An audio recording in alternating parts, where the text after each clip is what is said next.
Oh, those hamstrings, Bob. Yeah, I got to tell a you a short problem. little story. Recently, I had a tight pulled hamstrings. I thought it was actually After torn. a race. Yep, and I was limping around, very upset because it's going to throw off my running and Oh, training. God forbid. Well, it's a big thing sometimes, you know. Right. And anyways, what I did, I'm not going to tell you right now. Actually, Oh, I found out. suspense. Yeah, and this was actually a therapeutic thing I've known in the past, but it worked so well. Within 30 seconds, my limping stopped, and I was doing much better. I'm going to tell you in 9.3 seconds. Bob, what say you? Hi.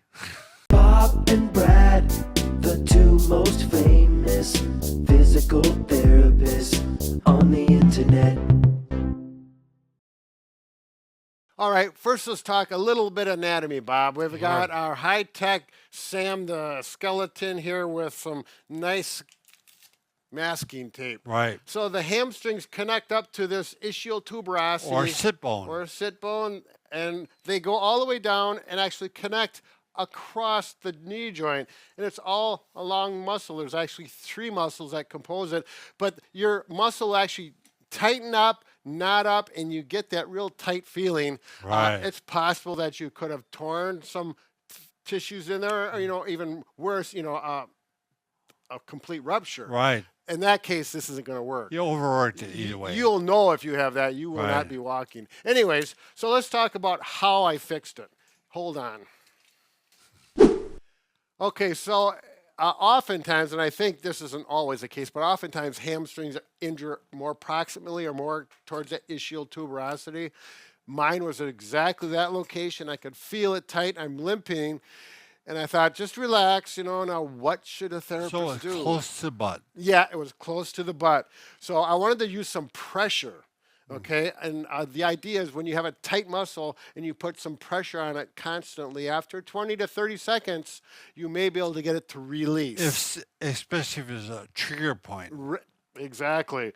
So what I did is, I used a picnic table because I was at a park, but Sure. you can use anything with an edge that's relatively hard, not sharp.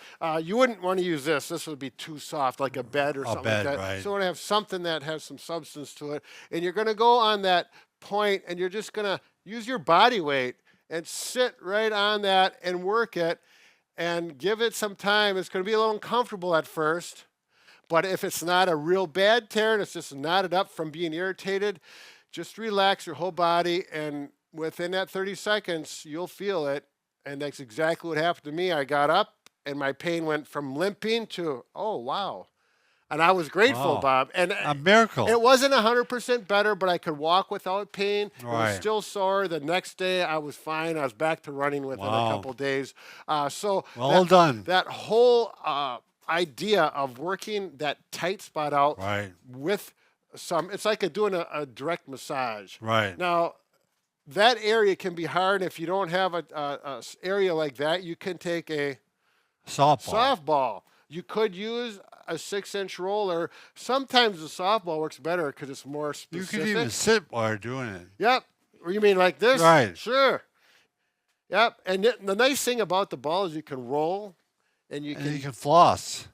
Oh, that's No, good point. So. straighten the knee. Yep. So once you find that, right there, I can feel there's a trigger point there. You can, like Bob says, work that leg up and down so the muscle is Expanding. stretching out. contracting. Yep. And you can do that gently. Okay. And if it continues to hurt and get worse as you're doing this, you stop. The injury's too Right. serious. If it does continue to feel better, keep working with it. You're not going to be on there for an hour. It's only going to be a minute Right. or two, even if it's good and successful. You could use a foam roller if you have one. The only thing about the foam roller is you cannot get as specific as you can, like with With the a ball softball, or using right. the edge of a table. But it may be an option if you had one, and you can work that. And you can go one side to the other and actually work the whole muscle as Know well. how he crosses 1 foot over. Right. Yeah. So I'm doing this, elevating my butt so I can get the pressure on. Working on the right side only. Yep. So that's all there. Now, the other option you have is sometimes just a hand massage. You can get on that muscle and work it. The big problem with that It's a lot of muscle It's a in big there. muscle. And your hands are going to get tired. and it's- Fatigued. Yeah, exactly right. And it's hard to get to that specific knot and continue to work as you need to. Right. But if you do have a massage gun, this is one thing where these aggressive massage guns really pay Right. off. So you make sure you have a massage gun that reciprocates and that hopefully has about 10 millimeters of travel. That means it's going to get deep into the muscle. I'm going to turn this up to it's got 5 levels. I'm going up to level 5. And this happens, this is the Bob and Brad massage Right. gun because we like these guns. They're built well and they have the travel to get deep. We're proud of them. Yes, we are. And you're going to work that there. And if you're going to go fully extended, you can do it with the knee bent. Sometimes, I'll oftentimes do this laying on the ground. Hope, can you get Sure. me, Danny, down here? This is how I really like to do the hamstrings because I can completely relax the leg here. The muscle is shortened, and I get that massage gun in there relatively comfortably. Get a pillow for my head so I can So just, you can put your foot on a chair, Yep. ottoman, yep, a bed. yep. If you have a dog, one A of those couch. big dogs that's laying there, you can just lay it on the dog. They like that, you know. A those, kid? those big, yeah, you know, one of your children, grandchildren. There you go. So you work that, and then after a few days, you can go to stretching it. I did. We should have mentioned that right away, Bob. One thing you don't want to do is stretch a pulled muscle right away. You need Right. to wait, allow it to heal, and then gently stretch.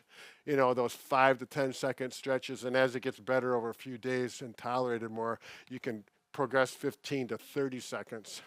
So, hamstring maintenance, repair, 101. 101. Exactly right. Good luck with those hamstrings. We got to keep them healthy. The hammies are good.